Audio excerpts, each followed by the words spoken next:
우리 옆 사람과 인사하겠습니다. 반갑습니다. 잘 오셨습니다. 혹시 내가 제일 멀리서 왔다 있어요? 제주도. 제주도 없습니다. 다행이에요. 우리 청년 가운데 한 명은 세종시, 대전에서도 왔습니다. 이렇게 멀리서도 이렇게 찾아온다는 건 뭘까요? 우리 예배가 정말로 또 하나님 앞에 올려드리는 진실된 예배이고, 또 우리가 예배가 좋다라고 하는 거 아니겠습니까? 우리의 예배가 많은 이들에게 또 하나님의 은혜를 함께할 수 있는 그런 자리가 되기를 바라고요. 여러분의 삶의 자리에서도 언제나 예배를 먼저 찾는 자가, 예배를 온전히 드릴 수 있는 자가 되기를 주님의 이름으로 축복합니다. 1945년부터 생긴 단어 가운데 그라운드 제로라고 하는 단어가 있습니다. 모든 것이 제로가 됐다라고 하는 거예요. 1945년에 나가사키와 히로시마의 원폭이 투하가 되면서 그 반경 10km, 50km, 100km, 수백 킬로미터의 부근에는 모든 것 하나 남지 않고 다 망가지고 부서지는 상태가 되었다라고 하는 겁니다.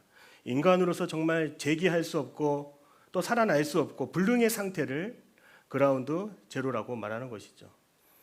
이러한 아무것도 이제 없는 그런 바닥을 치는 인생, 심리학적으로 보니까요, 이러한 사람들이 좋아하는 색깔이 있다라고 합니다. 바로 블루라고 하는 거예요.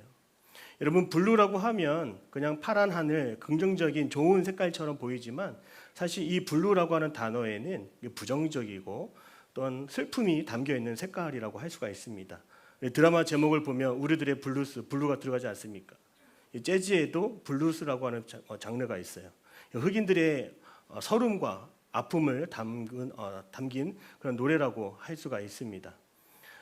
또한 우리들의 마음이 이렇게 우울해지고 또한 침울해지고 이 바닥을 치는 인생, 여러분 이러한 상황에서도요, 우리에게는 살아갈 만한 힘이 있습니다. 오늘 에스겔을 한번 여러분 보십시오. 에스겔은 오늘 우리가 에스겔서를 다 읽지는 않았지만 이 에스겔서 1장 말씀을 보면요, 이렇게 시작합니다. 이 에스겔이 그발 강가에 서 있다라고 말하는데요. 에스겔이 바벨론의 포로로 끌려온 지 5년이 지난 30살이 된 해, 그때를 정확하게 보여주고 있습니다. 나라를 잃어서요, 이제 바벨론의 포로로 끌려왔습니다. 가족을 잃어서요, 혼자 나왔습니다. 사랑하는 아내는 생명을 잃게 되었습니다.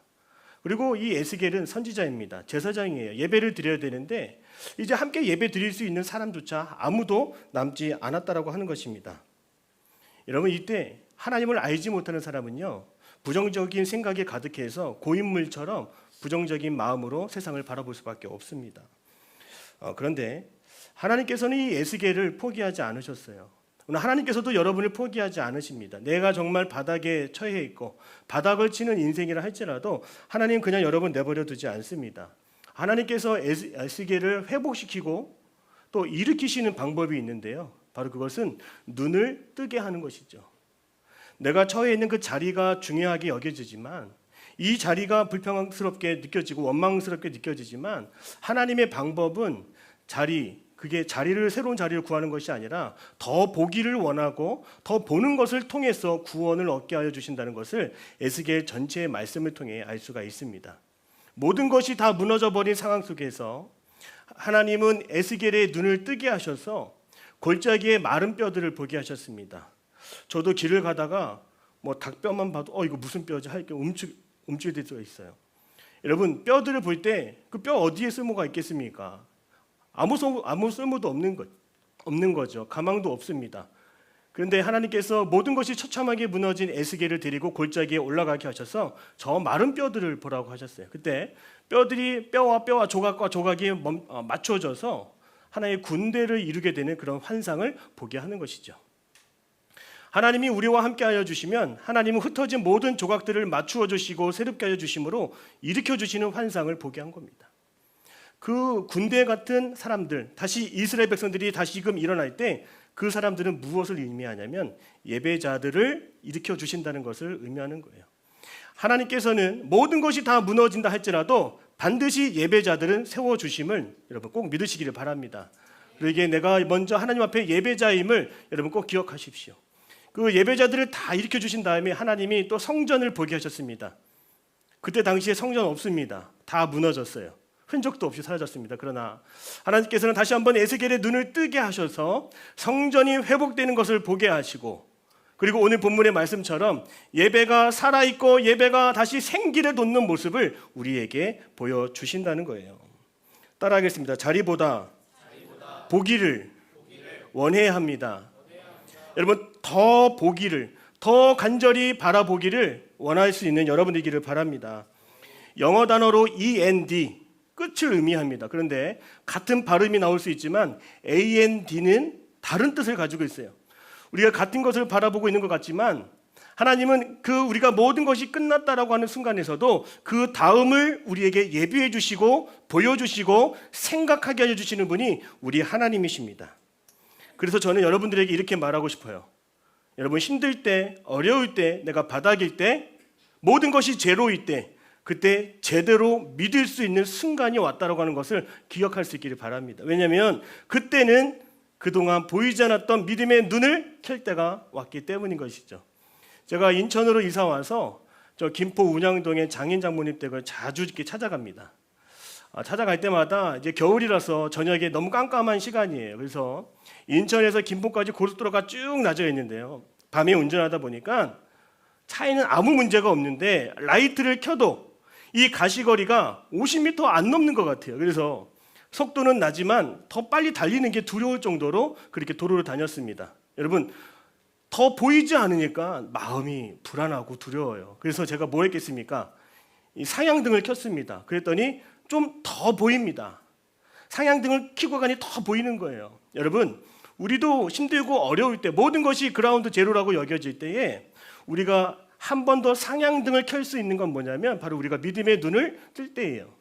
우리가 믿음의 눈을 뜨고 한 번 더 주님 보기를 원하고 한 번 더 주님 구원을 베풀어 주시기를 우리가 간절히 사모할 때 하나님은 에스겔에게 환상을 보여주신 것처럼 여러분도 다시금 일어서게 하여 주실 것을 분명하게 여러분에게 보여주실 것을 저는 믿습니다.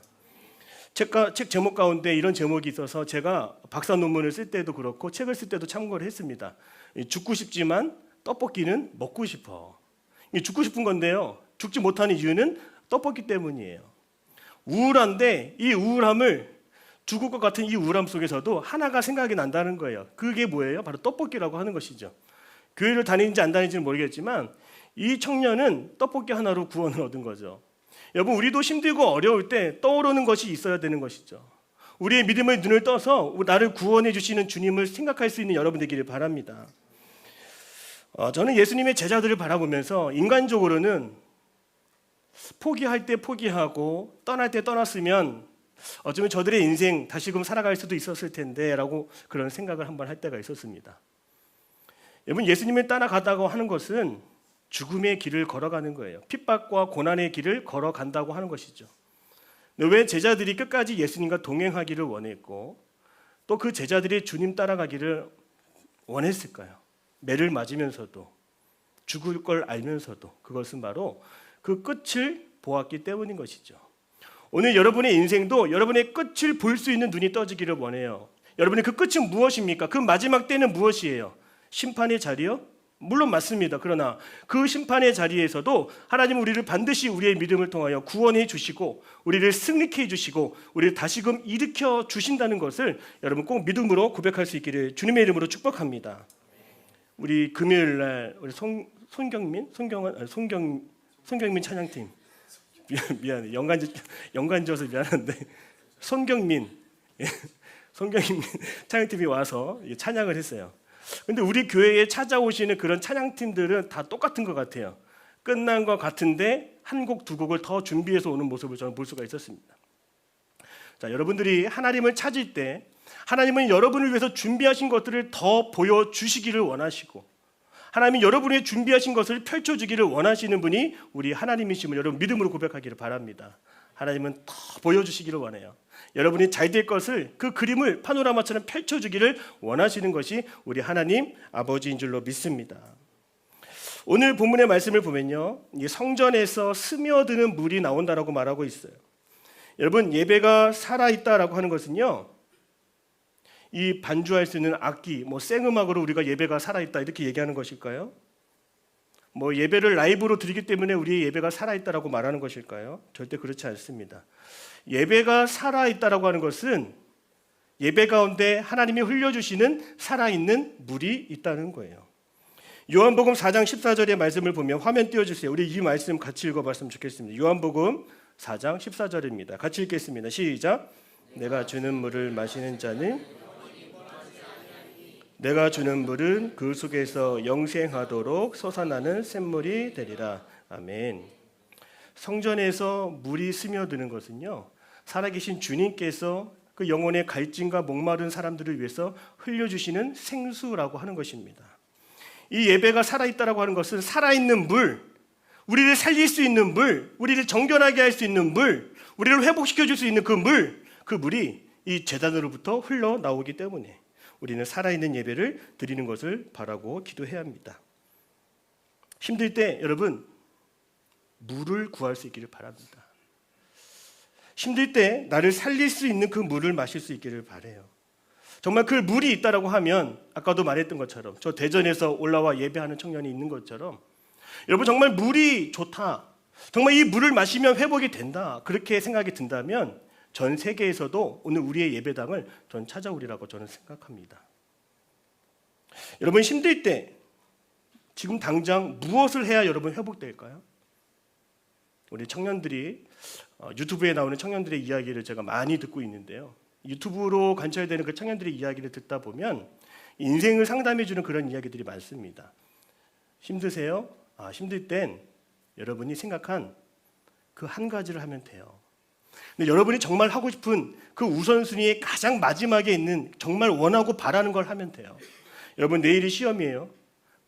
이 시험 끝나면 우리 뭐 하고 싶죠? 영화 보고 싶기도 하고, 시험 끝나면 카페 가고 싶기도 하고, 저는 휴가 때만 되면 바로 갈 데가 생겼어요. 저 동해로 빨리 가고 싶어요. 지금도 동해를 가고 싶은데, 여러분 언제나 우리가 정말 원하는 것은 앞에 있기보다는 좀 뒤쪽에 있는 경우가 많습니다. 그래서 이 유튜버에 나오는 사람은 가장 원하고 바라는 그 맨 끝에 있는 거를 먼저 하라고 하는 거예요. 그러면 회복이 된다, 이렇게 얘기를 하더라고요. 여러분 정말 여러분들이 삶이 회복되기를 원하십니까? 그러면 여러분 살아있는 물을 구할 수 있기를 바랍니다. 제단에서 흘러나올 수 있는 그 물을 마시기를 간절히 소망할 수 있기를 바랍니다. 예배를 통해 살아있는 물, 생수, 목마르지 않는 은혜를 여러분 사모할 수 있기를 바라요. 예배가 살아있다, 생수 같은 말씀이, 생수 같은 찬양이 내게 스며들어올 때 우리는 그것을 은혜라고도 말할 수 있고, 또 우리의 예배가 진정으로 살아있다라고 표현할 수가 있습니다. 여러분 이런 생수를 마시면 뭐가 달라지냐면 여러분의 삶이 달라집니다. 여러분의 마음이 달라져요. 그 마음이 수용성이 생깁니다. 이 수용성이라고 하는 것은 받아들이는 마음이 생긴다라고 하는 거예요.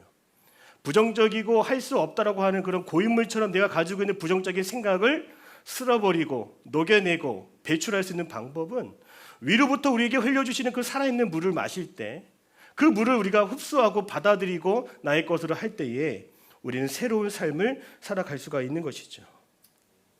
그 생수를 마시는 자의 모습 무엇일까요, 여러분? 얼굴에 생기가 돋고 또 희망과 소망을 꿈꾸며 살아가게 됩니다. 우리가 힘들고 어려운 친구들을 보면 우리가 이렇게 위로할 때가 많습니다. 괜찮아, 시간이 조금 지나면 괜찮을 거야, 너 잘할 수 있어, 너 이렇게 잘 이겨냈잖아, 한 번 더 긍정적으로 생각해보자, 이렇게 우리가 말할 수가 있어요. 그런데 이런 긍정적인 생각이 과연 나를 치유하고 회복시켜 주나요, 여러분? 절대 그렇지 않습니다. 힘든 상황을 그저 왜곡하고 또 책임을 회피하는 수단일 수도 있습니다. 여러분 진짜 회복은요, 그냥 긍정적인 생각을 한다고 해서 우리가 이렇게 회복이 이루어지는 것이 아니라 현재 상황을 내가 수용하고 받아들이고 인정할 때 진정한 회복이 일어난다라고 하는 거예요. 우리가 살아있는 물을 마시기만 하면, 그 치유와 회복의 물을 마시기만 하면 오늘 우리들의 마음속에 고여있는 그런 부정적이고 패배주의 같은 그런 마음들은 다 씻겨 내려가고 우리는 정결한 마음으로 다시금 회복될 수 있음을 여러분 믿으시기를 바랍니다. 오늘 하나님의 은혜 가운데 수용성 가진 인간의 모습이 여기 본문에 등장해요. 오늘 3절에서 5절의 말씀을 보면 그 성전에서 흘러나오는 물을 마시는 사람의 모습, 우리가 어떻게 변화를 경험할까 우리 생각해 보면서 3절에서 5절을 같이 한번 읽어보겠습니다. 시작. 그 사람이 소래에 줄을 잡고 동쪽으로 나아가며 천척을 측량한 후에 내게 그 물을 건너게 하시니 물이 발목에 이르더니 다시 천척을 측량하고 내게 물을 건너게 하시니 물이 무릎에 오르고 다시 천척을 측량하고 내게 물을 건너게 하시니 물이 허리에 오르고 다시 천척을 측량하시니 물이 내가 건너지 못할 강이 된지라. 그 물이 가득하여 헤엄칠 만한 물이요 사람이 능히 건너지 못할 강이더라. 아멘. 이 본문의 말씀을 딱 떼어서 본다면요, 지금 성전에서 흘러나오는 물이 뭐가 되냐면 그 생수가 강을 이루어가는 모습을 우리에게 보여주고 있는 거예요. 자, 첫 번째로 그 생수가 발목을 적셨다라고 말합니다. 에스겔이 성령의 인도함을 따라서 천척이 되는 그 길이만큼 이동했습니다. 이 천척은 500m를 의미하는 거예요. 에스겔이 성령의 인도함을 따라 걸어 나아가기 시작할 때 그 성전으로부터 흘러나오는 그 생수가 발목을 적시게 되었습니다. 여러분, 이 발목을 적셨다라고 하는 것은 어떤 뜻이냐면 여전히 우리가 성전에서 흘러나오는 물을 마셔도 발목에 이르는 그 신앙은 여전히 자아가 살아있고 여기저기 언제든지 자유의지를 가지고 살아갈 수 있는 사람을 의미하는 거예요. 그런데 더 깊이 천척을 더 나아가는 에스겔, 그 물이 어디까지 찼습니까? 무릎까지 찼다라고 얘기하는 거예요. 이 무릎은 무엇입니까? 이제는 하나님을 좀 더 의식하고 생각하는 깊이까지 나아가게 됐다라고 하는 거예요. 기도하는 인생이 됐다라고 하는 것입니다. 이때부터는 더 많은 생수를 구하는 인생으로 변하게 되는 거예요. 자, 성령께서 더 천척을 더 인도하십니다. 더 나아갈 때 500m 앞으로 나아갈 때 그 생수의 강이 어디까지 차올랐습니까? 허리까지 올라왔다라고 하는 것입니다. 자, 허리라고 하는 건 뭐예요? 우리의 인간의 몸의 중심이라고 할 수 있는 거죠. 그러니까 생수가, 하나님의 생명수가 나에게 부어지고 채워질 때 허리까지 채워지는 인생은 삶의 중심을 이제 하나님께로 옮길 수 있는 전환점을 맞이했다라고 하는 것입니다. 이때부터는 은혜의 깊이가 수준이 다른 인생을 살아갈 수 있다는 거예요. 하나님 앞에 헌신하고 봉사하는 마음이 다르고 예물을 드리고 헌금하는 것도 어렵지 않게 하나님 앞에 헌신하며 나아갈 수 있게 되는 수준을 의미하는 겁니다. 자, 그런데 여기에 멈추지 않고 성령께서 에스겔을 더 나아가게 하십니다. 500m 더 깊은 데로 이끌고 가셨습니다. 그때 물의 깊이는 가슴까지 채워지는 겁니다. 여러분, 생명수가 내 가슴까지 채워주는 사람, 어떤 사람인지 아세요? 하나님을 생각만 해도 눈물이 나고 하나님이 나를 얼마나 사랑한지를 생각하기만 해도 내 가슴을 적시듯이 눈물이 마르지 않는 사람이 바로 가슴까지 채워지는 인생이라고 하는 것이죠. 때로는 하나님 뜻대로 살아가지 못하는 것을 보며 회개하며 눈물을 흘리는 사람들이 이 가슴 높이까지의 신앙의 사람입니다. 오늘 본문에는 여기까지 채워지는 것을 나왔지만 우리가 더 욕심을 내어 본다면 오늘 우리 어디까지 채워져야 돼요?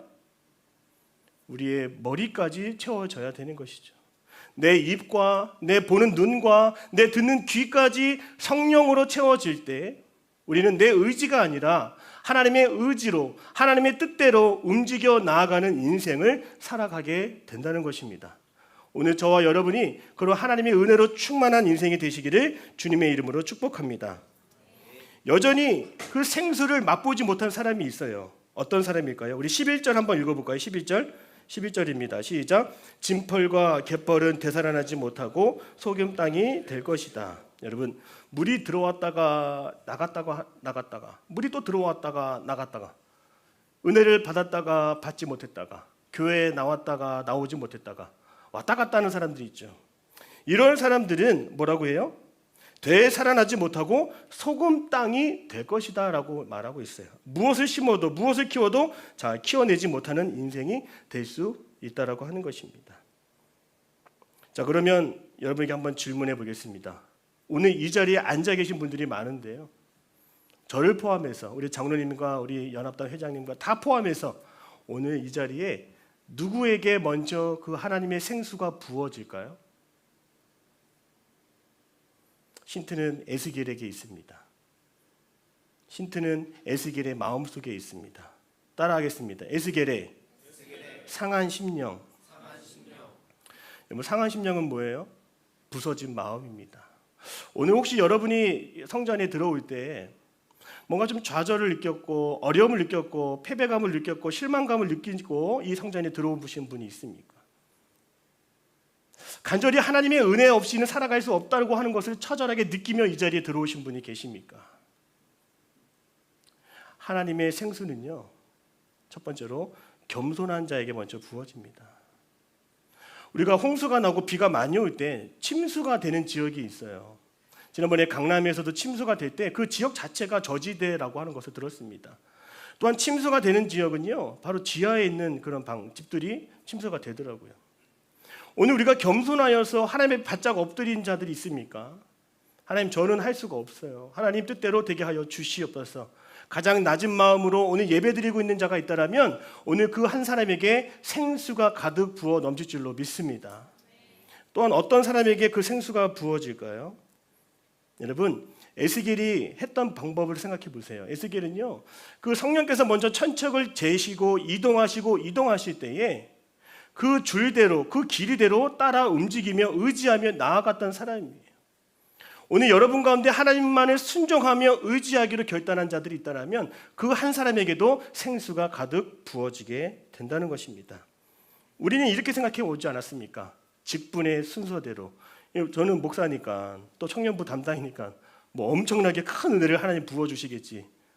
여러분 혹시 그렇게 생각하시나요? 절대 그렇지 않습니다. 목사, 장로, 권사, 집사 순으로 이게 부어지나요? 절대 그렇지 않습니다. 여러분, 나이 순대로 부어지는 것도 절대로 아니에요. 우리의 마음이 깨어지고 부서지는 그 절박하고 간절한 그 가난한 마음 순서대로 부어진다라고 하는 것이죠. 예전에 저는 어렸을 때부터 아버지를 따라서 경찰서나 산에 있는 약수터를 제가 찾아갔어요. 그때는 뭐 생수라고 하면 그 시골 산골에 있는 그런 약수터를, 좋은 약수터를 찾으면 너무나 행복하고 좋았어요. 좋은 물을 마실 수 있기 때문이죠. 그래서 아버지를 따라서 약수터에 가면 이미 늦게 온 거예요. 이미 늦게 왔어요. 사람들이 이미 줄을 서서 기다리고 있는 거예요. 근데 사람은 한 명도 없어요. 물통만 있어요. 이렇게 큰 말통. 어디를 봐도 컵은 없어요. 다 말통, 피트병, 다 이런 게 수십 미터 있는 걸 제가 봤습니다. 오늘 제가 앞에서 여러분들을 보니까요, 하나님이 채워주시는 그 물을 받기 위해서 앉아있는 그런 물통처럼 여러분들이 보여요. 하나님이 여러분에게 은혜를 부어주시기를 간절히 축원합니다. 여러분, 부어져야 되는 거고요. 부어졌을 때 그것이 흘러갈 수 있게 된다라고 오늘 성경은 말하고 있어요. 혹시 이 중에 우리 교회학교 교사, 혹시 이 자리에 순장님 계시고 또 오늘 이 자리에 연합단 회원들 다 계시죠? 누구보다 더 엎드려서 하나님의 은혜로 충만히 채워져야 할 사람들입니다. 왜냐하면 이 하나님의 은혜는요, 그냥 고여 있지 않고 언제든지 차고 넘치고 흘러가기 때문인 거예요. 오늘 말씀을 읽어보면 그렇습니다. 우리 9절의 말씀을 같이 한번 읽어볼까요? 9절입니다. 시작. 이 강물이 이르는 곳마다 또 고기가 심히 많으리니 이 물이 흘러 들어가므로 바닷물이 되살아나겠고. 아멘. 특별히 성전에서 흘러나오는 물이 어디까지 들어가냐면 혹시 여러분들이 그냥 다 알 수 있는 사해라고 하는, 아라바라고 하는 바다까지 흘러 들어가게 되는 것입니다. 하나님의 물은, 그 생수는 생명수이기 때문에 치유하고 고치고 살려내고 일으켜내는 물이에요. 이미 고여 있어서 아무런 변화도 일어나지 않는 곳에 닿기만 하며 흘러가기만 하면 그 일대가 완전히 다 변화가 된다라고 하는 것입니다. 여러분, 예배를 드려도 내 가정과 일터와 직장에서 아무런 변화가 일어나지 않아요. 의심해 보십시오. 하나님을 의심하는 것이 아니라 내가 고인물이 아닌가, 내가 은혜를 받지 못하고 살아가는 건 아닌가, 나에게 정말로 채워져야 할 것이 채워지지 않은 채 공허하게 살아가고 있지는 않았나, 이렇게 한번 여러분 생각해 보십시오. 여러분, 채워져야 될 줄로 믿습니다. 채워지면 이게 흘러간다라고 했잖아요. 여러분 곁에는 이미 흘러가야 할 사람들이 주변에 계십니다. 제가 은혜를 많이 받아야 되는 이유가 있어요. 저에게는 아내가 있기 때문이죠. 여러분 아직 없잖아요. 저는 있습니다. 그런데 여러분들에게도 또 이제 누군가가 사랑하는 사람들이 있지 않습니까? 부모님이 또 뭐 우리 맡겨진 순원들 흘러가야 되지 않겠습니까? 하나님의 그 충만한 은혜를 사모할 수 있는 저와 여러분이 되기를 바랍니다. 저는 그래서 이 하나님의 은혜를 잔뜩 받은 사람, 하나님의 은혜를 충만한 사람을 이렇게 부르고 싶어요. 오늘날 진정한 인플루언서다, 이렇게 부르고 싶어요. 여러분, 인플루언서는 뭐예요? SNS 구독자 뭐 15만 명, 10만 명, 저 유튜버 268명 지금. 저 인플루언서예요. 근데 저도 이렇게 설교를 하니까 인플루언서가 맞긴 맞습니다. 영향을 미치고 있지 않습니까? 좋은 영향을 미치고 있지 않습니까? 아멘 안 하지만 미치고 있습니다. 노력하고 있습니다. 여러분. 좋은 인플루언서는요, 정말 선한 영향력을 미쳐야 되는 것 아니겠습니까? 여러분, 하나님의 은혜를 많이 받아서요, 그 은혜를 흘려줄 수 있고 좋은 영향력을 미칠 수 있는 그런 인플루언서가 다 되기를 주님의 이름으로 축복해요. 그래서 저는 이 예배당이 하나의 탱크처럼 보였어요. 오늘 예배당에 들어올 때 이게 좀 약간 경사가 있지 않습니까? 하나님의 생수가 여기 채워져서 이 예배당에 오는 여러분들이 그 생수를 다 몸에 채우고 삶의 자리를 다 돌아갔으면 좋겠다, 이런 생각을 제가 하게 됐습니다. 제가 오늘 이제 마지막으로 한 가지 이야기를, 실제 이야기를 하려고 하는데요. 작년 2023년 2월 9일 날 미국의 켄터키에 에즈베리라고 하는 대학이 있었어요. 에즈베리가요, 두 학교가 있는데 하나는 신학교가 있고 건너편에 종합대가 있었습니다. 이 두 학교가 있는데 부흥이 어디서 일어났냐면 에즈베리 신학교가 아니라 일반 대학교에서 일어났어요. 그 학교에도 채플이 있었는데 채플에서 19명의 학생이 예배가 끝나고, 오늘처럼 이렇게 예배가 끝나고 제가 그 동영상을 봤어요. 사진을 봤는데 한 사람은 이 앞에 제단에 기대어서 기도하고 있었고, 또 몇 사람은 앉아서 성경을 보고 있었고, 저 뒤에서 몇 명의 무리들은 예배가 다 끝났는데도, 불이 꺼졌는데도 찬양을 하고 있었습니다. 그런데 정말로 놀라운 것은 이들이 19명이라고 하는 사람들이 그 자리에 모여서 잠깐 마음을 나누기 시작했습니다. 우리가 예배 끝나고 나서 그들이 한결같이 말하는 게 이런 얘기였어요. 여기에 주님이 계시는 것 같다. 내 마음이 지금 뜨거워지기 시작했어. 내 죄악들이 생각나기 시작했고 고백하기 시작했어. 여러분, 근데 이것은 단 한 사람만 경험한 것이 아니었습니다. 거기에 모여서 19명 모두가 그 동시에 그 경험을 하고, 이들이 무엇을 했냐면 바로 나가서 SNS에 방금 예배가 끝난 후에 우리에게 임한 은혜를 여러분 퍼뜨리기 시작했습니다. 나누기 시작했어요. 그래서 그 예배 가운데 하나님이 함께 하시는 것이 소문이 나기 시작했죠. 무려 3주간 24시간 예배가 꺼지지 않고 수십만 명의 사람들이 몰려와서 그 부흥의 물결을 보게 되었습니다. 그 예배당에 들어가기 위해서는 무려 9시간의 소모가 됐어요.